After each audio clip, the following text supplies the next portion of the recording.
but I don't think any of you are going to say anything crazy. But welcome. For those that don't know me, my name is Melissa Prycer, and I'm the President and Executive Director here at Dallas Heritage Village. And we're excited to have you all here virtually. We sure wish that we were able to do this in person. That was certainly the plan. But like everything else, we've been changing things up. So this exhibit, this is part of an exhibit called Purple, Gold, and White, Reflections on Women's Suffrage that was supposed to open at the end of March. Our idea was, pretty broad idea here. We have a lovely connection here at Dallas Heritage Village with the Dallas suffrage story. Barry Miller, who is the second generation to live in Millermore, was involved in the suffrage movement. He was not a believer at first, but a bunch of women changed his mind. But unfortunately, we don't really have any artifacts to tell that story. And we realize we really don't have much stuff to tell that suffrage story here in Dallas. And so we decided to issue a call to artists, both local and nationally, and have their help to tell these stories. And so we hoped that we would have some site-specific work. It certainly wasn't required to have site-specific work, but one of the things that we wanted to do was have a featured artist that would create something that helped tell a story at Dallas Heritage Village. And so we chose Emily Ericson. So some of you that have been around DHV for a little while may know Emily. She looks a little bit more grown up now. Emily was one of our junior historians. So I have known her since she was 11. She is no longer 11. She's now a senior at the Savannah College of Art and Design. One of her projects as a junior historian was to work on the Worth Hotel exhibit. And for those longtime DHV friends, you may know that the Worth Hotel has a great women's history story because it was built by a father for his two daughters to run and support themselves because they were in their early 30s and not married. And so prospects were grim. So Emily was part of the research team and really became captivated, I guess, for lack of a better word, with that story. And so when Emily approached us and said, I want to do some art relating to the Mole sisters, yeah, their last name was Mole, it's kind of unfortunate. But anyway, to the Mole sisters, we said, absolutely, that's the perfect full circle story. Another artist that approached us was Laura Roosevelt. And yes, she is one of those Roosevelts. Those of you that know me know that I am a big fan of that family. I mean, we're all history nerds here, so I'm sure I'm not the only one. And so it was a little thrill, I won't lie, to see your name, Laura, on my caller ID when you first called me.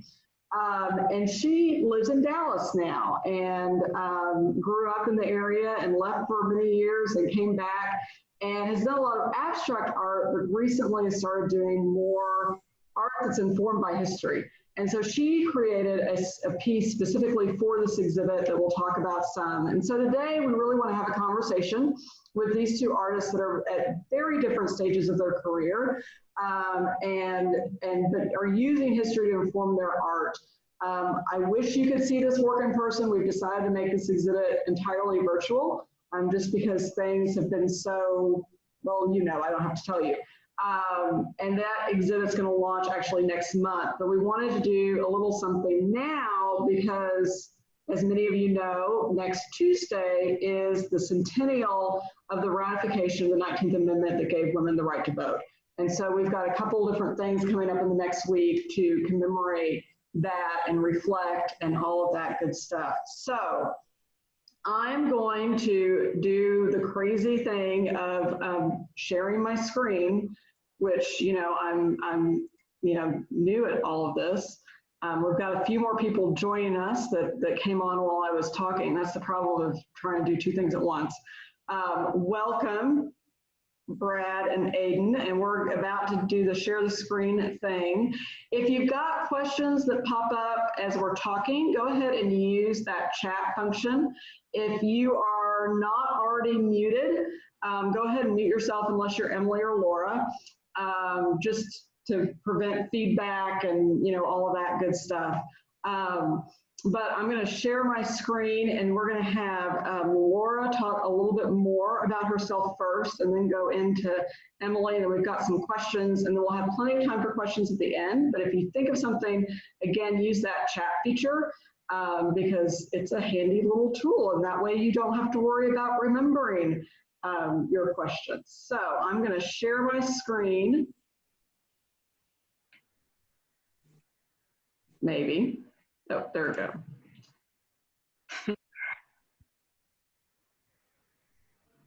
So, hang on, it's our, we're a historic village, so sometimes our internet is not super speedy. So this is our lovely logo for the exhibit, but, is totally different.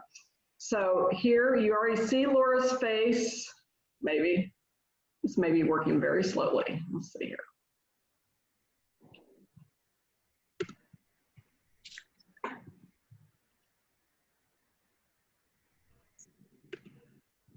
There's Laura in her studio. So Laura, before I switch over to your actual work, do you want to talk a little bit more about your story, fill in some gaps?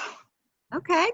Well, thank you, Melissa. I'm delighted to be here. And first of all, I've already had an internet Wi-Fi failure once, and I apologize if it happens again. I am sitting out on the table, and I'm sure there will be walking back and forth. So forgive me, I was going to be in office, but I'm not. I am a mixed media abstract painter today. In my paintings, I create layers of paint, and the canvases that I have for my American Park are my abstract paintings that have been photographed. They become the palettes and the backgrounds. I began my historic American pop work, the genre, about 10 years ago. I was thinking about pop artists that framed American culture. I thought I should do a body of pop art using iconic photos of American history. So I started really with where I was most familiar, Franklin and Eleanor Roosevelt. Initially, I used some photographs of Eleanor and Franklin that had never been seen. And today, my body of work is over 40 pieces and extends to other photographs of Lincoln and LBJ and MLK, et cetera, et cetera. There are 40 pieces, so there's a lot of photographs. The collection has been exhibited at presidential libraries, the Aspen Institute, a year ago at the Dallas Historical Society, and most recently, the idea of doing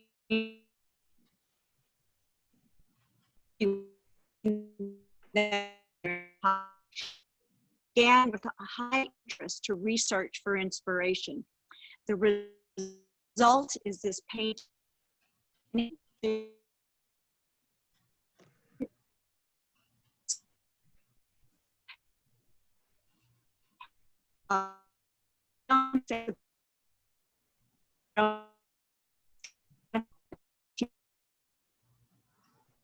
Oh, it sounds to me like Laura's having technical issues.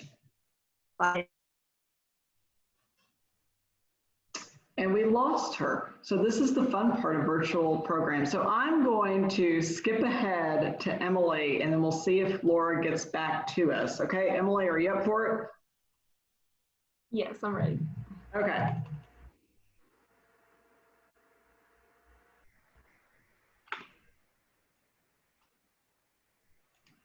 So there's Emily at the hotel. Hang on, let's get it. You can tell that photo's a few years old because I still have short hair. I know, it's very, yes, it is. Okay, why did it go back to that? Okay, hang on.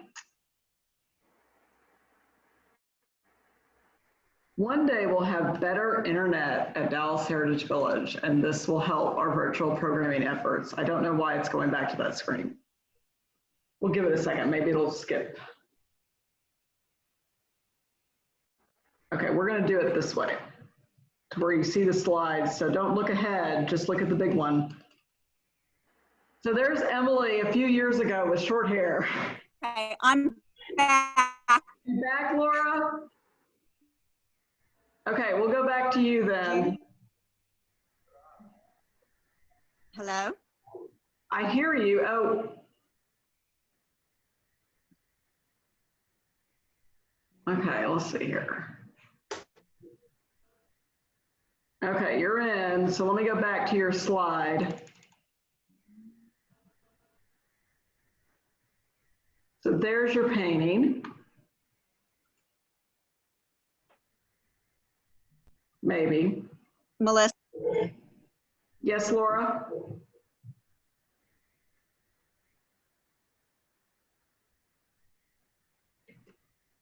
Okay, we're gonna do it this way because my connection is not supporting this full screen share. Okay, Laura, are you there? Oh, I'm here. Okay, go for it. I'll begin where I left off. And I was saying that I was a bit taken back when I learned that only 36 states ratified the 19th Amendment in 1920. And it took another 64 years until the last state finally ratified it in 1984, and that was Mississippi.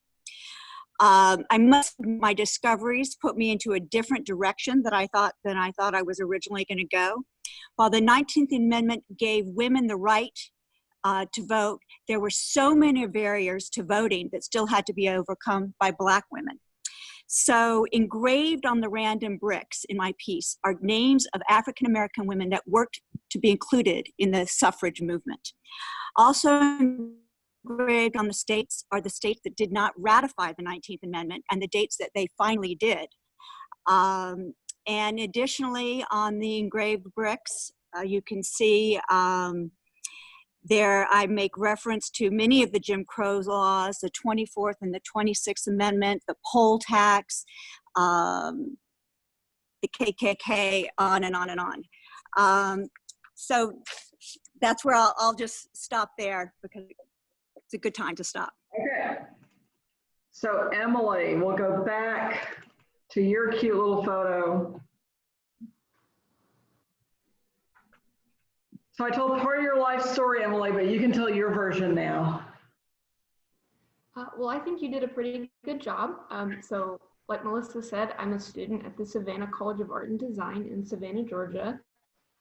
And I partially chose to go there because the history there is so amazing. And I knew that I wanted to be in a place that I could both do my art and I could, you know, see the beautiful architecture and go to the museums. And I am studying illustration, and I'm currently minoring in graphic design. And I hope to illustrate children's books, do book covers and things like that. So I have been volunteering at Dallas Heritage Village for a very long time. So I think I'm in middle school in that picture. And that is when I was working. Do you know if is that the hotel or is that the doctor's office? That's from the hotel project. Okay. So yeah, that's me. And then, so the first, should I start talking about the pieces yet, or should Yes. Yeah. So what I did was I decided to focus on the Mole sisters because during my research on them during this project, I just thought that they were really interesting. And I think it was so interesting how women at that time had to kind of adapt to their circumstances. And I feel that we kind of have this image of women in the past of, you know, they were always homemakers and they didn't work, but that's just not true because they're, you know, they had to do what they had to do to survive. And the hotel is so interesting because it was run by these two sisters and with the help of their older sister. And so this picture, I believe, is Mary. She was the older sister, and I wanted to show her the kind of work that she would do, you know, working in her ledger at her desk. And then the next piece I did on the next slide. So it's a little bit cropped. It's not the whole piece, but this is the younger sister, Eula. And so I kind of wanted to show both the indoor and the outdoor. So she's in the process of putting up the hotel sign. And both of these were done in cut paper. So it's all layers of paper and watercolor and color pencil in there. So that's how those were done. So I'm going to stop the screen share. Well, I think I'll leave it like this for now. So both of you have already touched on this a little bit, but I think, you know, the biggest question, especially for a history museum program, is how has history shaped your work? You know, your different stages of your career, but it's clear that history is informing this. So how is history, and you know, you also both did extensive historical research to inform your pieces. So Laura mentioned some of her surprises, but any other surprises that you've uncovered as you've done this research? Are you directing that to me? I'll go for it, Laura. Um, and I'll get to one of your pop art pieces. Okay. Well, in beginning, Ain't I a Woman Too, I discovered a poster that had the champions of women's suffrage that had both Stanton and Katie on it, Stanton and Anthony on it, and I decided to use that. Then I came up with the idea of depicting a city wall from the 1920s with that poster on it. I thought about the bricks and engraving some of the names of Black women suffragists within the movement on those bricks. And then I added the social and political barriers that kept Black women from voting. And if we go to the shot where you can zoom in, when it says woman. On my way. Can you go back? Yes. Yeah. Okay.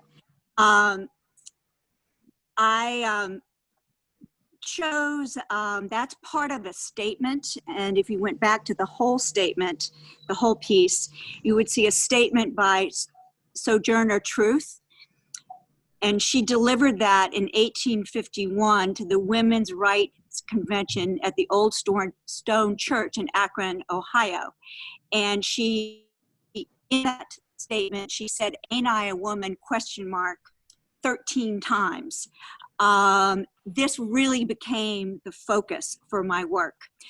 I wanted to apply it in a very, very contemporary way.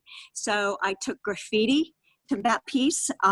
As you would see on a brick wall today, you see so much graffiti. So I put the same thing, "Ain't I a Woman Too?" But to note the women's advocacy in the Me Too movement, I changed the question mark to a 2. So that's a little bit about that piece.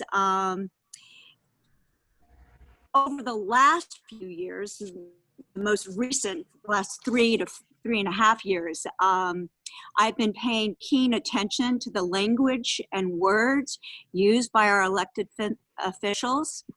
And hence I have decided that words really do matter. And so accompanying this piece, I chose the words of my great-grandmother spoken to the United Nations in 1958. And she goes on to say, "Where do human rights begin? In small places, close to home, so close and so small that they cannot be seen on any map of the world. Yet they are the world of the individual person, the neighborhood he lives in, the school or college he attends, the factory, farm, or office where he works. Such are the places where every man, woman, and child seeks equal justice, equal opportunity, equal dignity without discrimination. Unless these rights have meaning, they have little meaning anywhere. Without concerted citizen action to uphold them close to home, we shall look in vain for progress in the larger world." So today, all my historic American work has accompanying quotes, and I think this one just sums up where we are today with this painting. So Emily, you're just getting started on your career, but I know you shared some other pieces besides your Mole Sisters. So is history a big part of what you're working on? And let's talk a little bit about that. Here's one of your other pieces you sent along. Yeah, so history is definitely a big part of my work. History, I've always been interested in it, and I take a lot of inspiration from the fashions of past time periods, of the people, and the art of the past. And I included this piece. I wanted to show some other pieces of my work that show my historical influences. And this was a recent one. I don't actually do a lot of digital art. I'm starting to get more into it. And this was a piece inspired by J.C. Leyendecker, who in the 1900s, 1910s, he did a lot of advertising illustration. And this was actually in response to a hashtag that I saw on Instagram. There is an account I follow. His name is Dandy Wellington. He is a jazz band leader, and he wears amazing vintage fashion. And he kind of put out this call to artists to reimagine these images of fashion and people of the past as people of color. So that's one way that I kind of wanted to look at art of the past and look at the fashions, but incorporate it with some of the things that we're talking about now. And then I think the next piece that you have, this was the first paper piece that I did a few years ago. And this is how I learned that I really liked working this way. And of course here, I wasn't trying to copy any specific photo or, you know, dress or anything like that, but I was definitely looking at the fashions and taking inspiration from the past. So yeah, I think that shows up in a lot of my work because it's just something I'm interested in. And yeah, I always try to find ways that I can use that influence in my work. So, and we'll let you keep talking, Emily, and then Laura can jump in. The two of you have very different styles. So can you talk a little bit about your process and how that shapes your work with history and art? Because I will admit, I don't know that much about cut paper work and the layering. It really looks nifty. So if you could talk a little bit about how you put together and why that technique seems to lend itself to your historical stuff. Well, I think when I did this piece that's on the screen now, I was just trying out some different ways of working. And I think what I really liked about it is I loved that I was making the physical pieces. It wasn't just drawing or painting, but I actually made the little banjo, I made the birds and the hat and things like that. And with the Mole Sisters pieces, you know, making a ladder or making a desk. And maybe that comes from, you know, when I was growing up, I loved doll houses. I love to make my own paper dolls. And that is, those are people, women especially, have been, you know, making scrapbooks and cutting out paper dolls and cutting out little bits of ephemera and things. And I think that that definitely influenced my work. And it also just adds extra dimension. And I think it just makes it a little bit more interesting than just a flat piece, though I do like working that way as well. There's just something fun about being able to cut out those pieces and assemble them. But to talk about my process, what I usually do is I start out with sketches to figure out what I want it to look like first.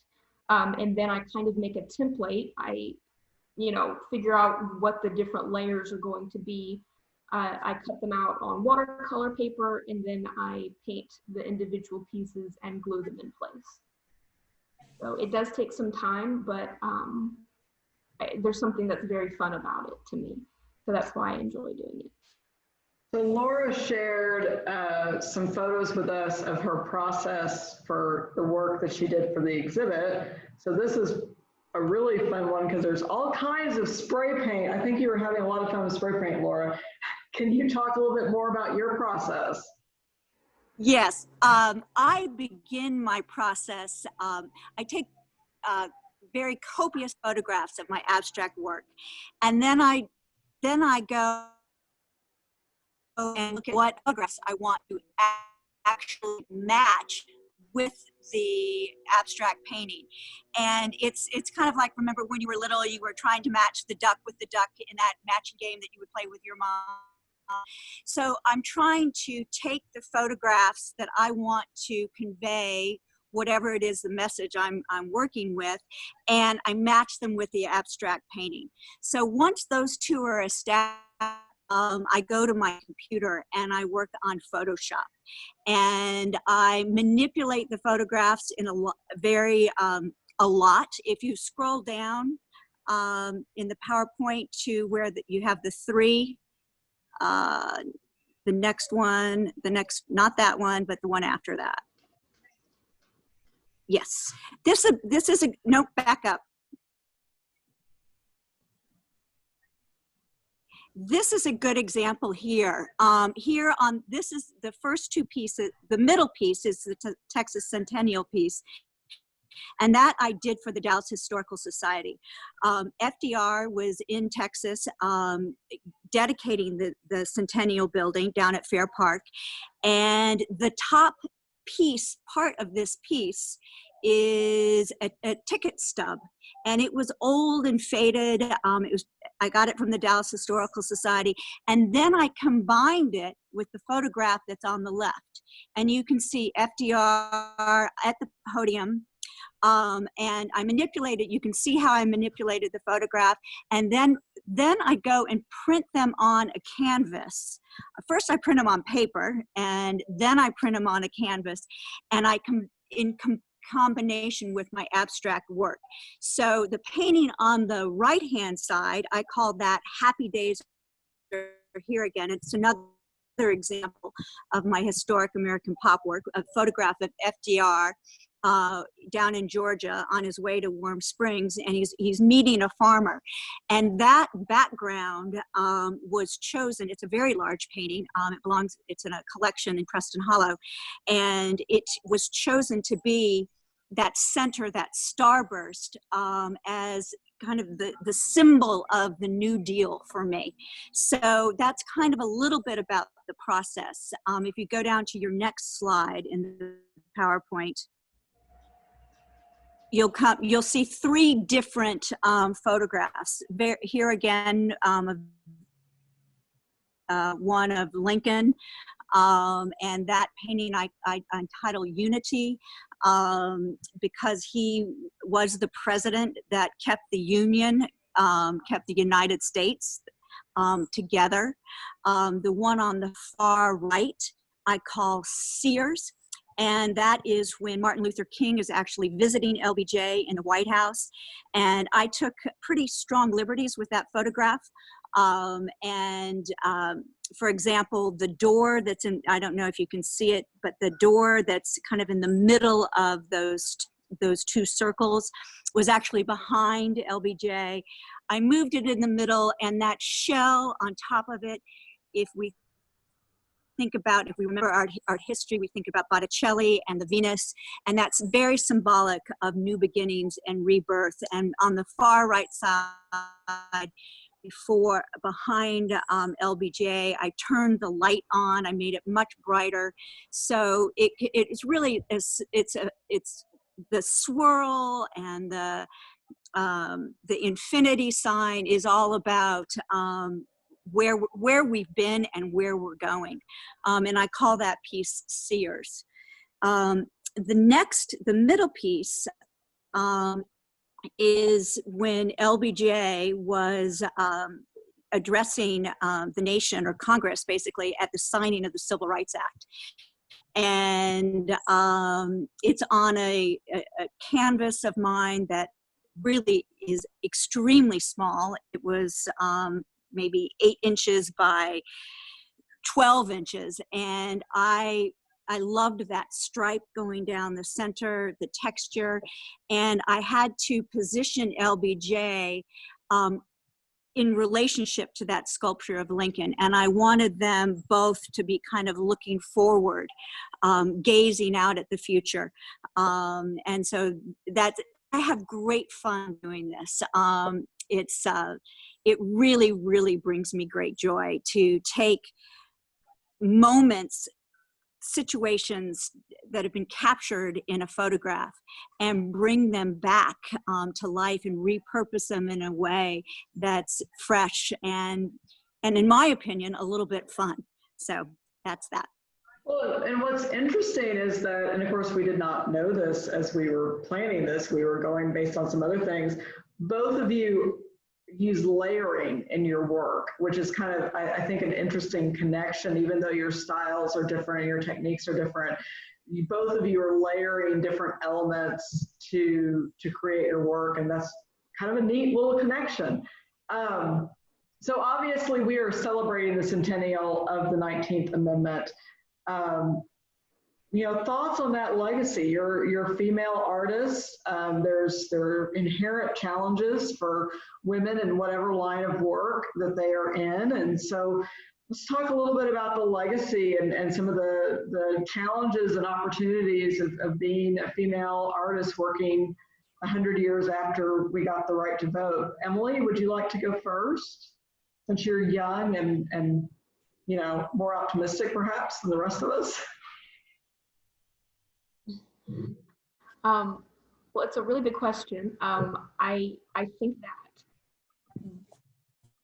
you know, the women's suffrage movement was a really big milestone in American history, but I don't think it was the end of some of those struggles. I think a lot of the issues and the things that they were fighting for are some of the same things that we're still fighting for today. I'm very privileged. I really don't feel that at least as a woman artist, I haven't really experienced much, you know, because I'm a woman as an artist. I've been very lucky to be able to go to art school. I have had amazing women professors and mentors and classmates. And they have been a really great support network.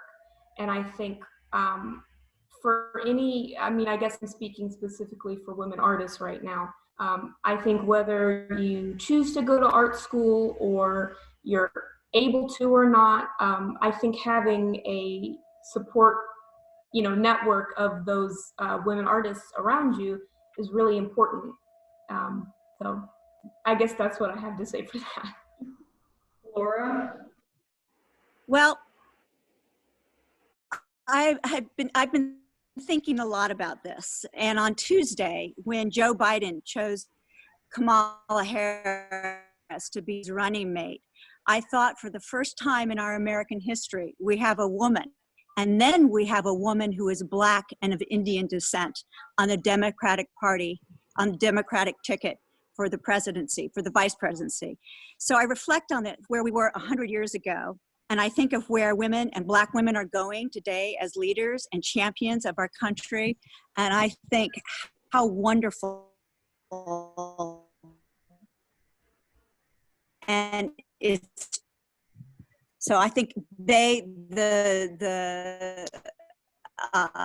Ida B. Wells, Elizabeth Stanton, and Susan B. Anthony, they would be thrilled.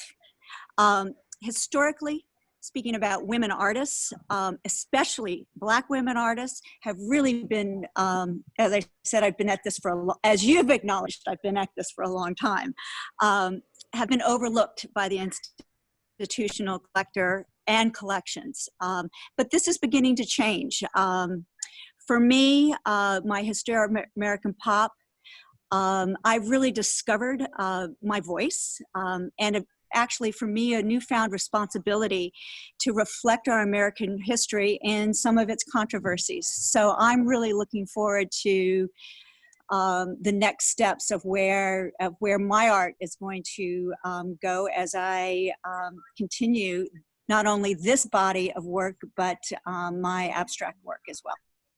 I want to make sure, I don't know if we took much time to look at this. This has a lot of your American pop all in one place. Just kind of get a look at that. So we are now at the point where we are opening it up to all of you to ask questions. So I'm going to stop the screen share. So if we want to look at each other's smiling faces, we can, but we don't have to. And if you have questions, you've got a couple of different options. You can raise your hand. You can use the chat box. You're a small enough group that I think that unmuting would not be a complete disaster like it might be in some of those very large Zoom calls. So if anybody has a question for Emily or Laura, or I mean, if you have a question for me, that's fine too. But I'm not the star here. They are. So if anybody has a question, now is a great time to jump in and continue the conversation. Don't all go at once. Oh, Sharon says, can each speaker share the names of other artists, historic or contemporary, who inspire their work?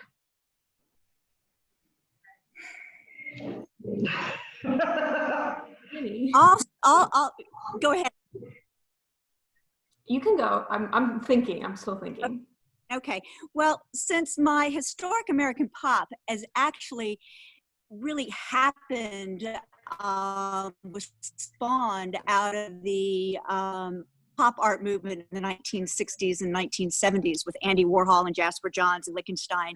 So they did it with American culture, just because I have my heritage is steeped in American history, and I decided to look at pop art through the lens of history. So for this body of work, historic American pop, I would say my impetus, my inspiration came through Warhol. For my abstract bodies of work, I'm gonna have to refer to Ansel Kiefer, Pat Steer. That's a whole other question altogether, so. Yeah, Laura definitely has two distinct sections for her work. Okay, Emily, it's your turn. Have you had enough time to think? Yes. I'll give the short answer because I could just list people all day. But a lot of my work is influenced by illustrators, especially early American illustrators.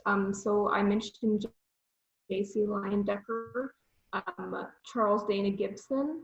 Oh gosh, I'm gonna forget everyone again. Arthur Rackham, he's British, I believe.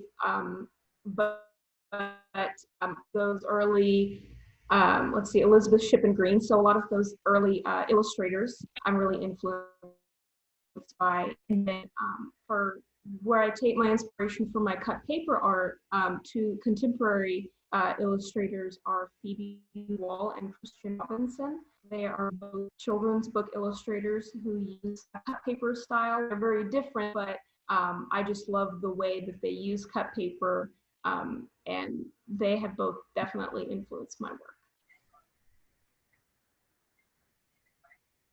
Other questions?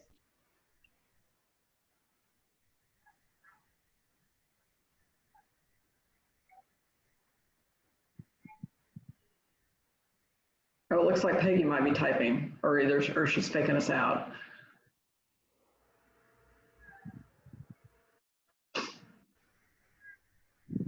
One of the things that was fun, just, you know, we'll do it. We're going to do another artist roundtable with some of our other artist friends in September. And on Tuesday, the 18th, which is the centennial, we will be unveiling a historical marker about Barry Miller and Nona Mahoney's role in the local suffrage movement. The cool thing is that Melinda Farr, who is a local artist, she did 3 pieces for the exhibit that are based on the Miller story. And she is bringing them with her to the unveiling. So they'll at least get a little bit of viewing and attention, and she'll be a part of that roundtable, I believe, in September. So that's something to look forward to.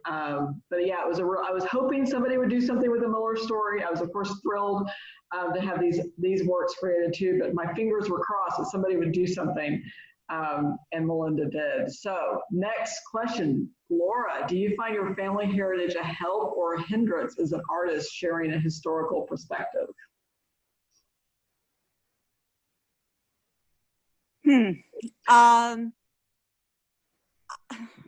I would say it's you know, as an artist, you are constantly thinking of new ways to express yourself. So I have just a plethora of material and content to use. I'm just, so in that way, I would say it's a great help. There's very, you know, when you have a presidential library to access photographs from, that's a great thing. So in that way, it's a great, it's a wonderful privilege and an opportunity. So get back with me pretty quickly.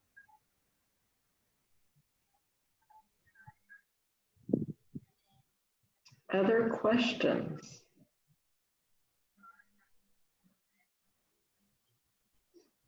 So the virtual exhibit is going to consist of about 20 works, not 20 individual artists, because we had a few that submitted multiple pieces. What the original plan was to hang them throughout the museum. So, you know, having contemporary art in our historic settings was something that we were really excited about. And of course, due to COVID, that's not the way we're going to be able to do the exhibit. I do hope that we'll be able to do a similar thing in the future, because we've learned a little bit more about how to do this kind of exhibit. And I think that the intersection of art and history is important and worth exploring. You know, there's a lot of ways to tell stories, and I want to use all the tools at our disposal. And it's been a great pleasure to get to know some new friends that are artists to tell stories in different ways. Any other questions? I don't want to keep us, you know, just staring at each other, waiting for brilliant insights, but I don't want anybody to not have an opportunity.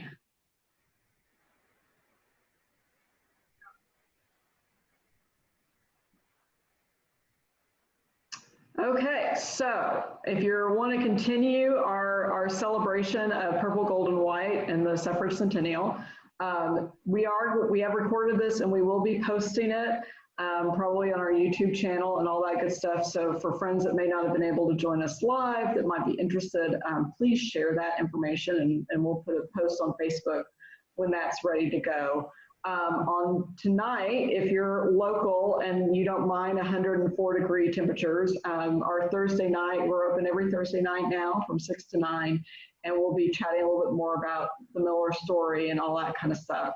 And I will be changing into a t-shirt and shorts because that just seems appropriate. And then Tuesday at 9:30 a.m. we will be unveiling the historical marker. Deputy or Mayor Pro Tem Adam Adrano will be joining us, and I believe we'll have cookies with the logo on them, so there will be treats. Then September 10th is our next artist conversation, and we'll also be talking a little bit about voter registration and encouraging people to register, because the deadline to vote in the November election is October 3rd. So we'll do what we can to encourage people to vote, and because I know just about everybody on this call right now, I'm assuming you all are registered to vote, so I'm not going to encourage you, but if you're not, shame on you.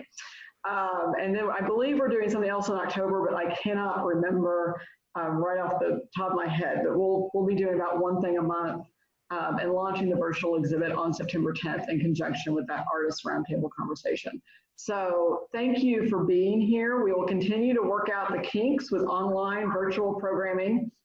It's been quite an adventure for all of us in public programming the last 6 months, but I'm glad you're here, and I look forward to seeing you, whether two-dimensionally on the screen or in 3 dimensions in person. And it looks like a lot of people are thanking you, Emily and Laura, for sharing your work and your stories. And we also thank you.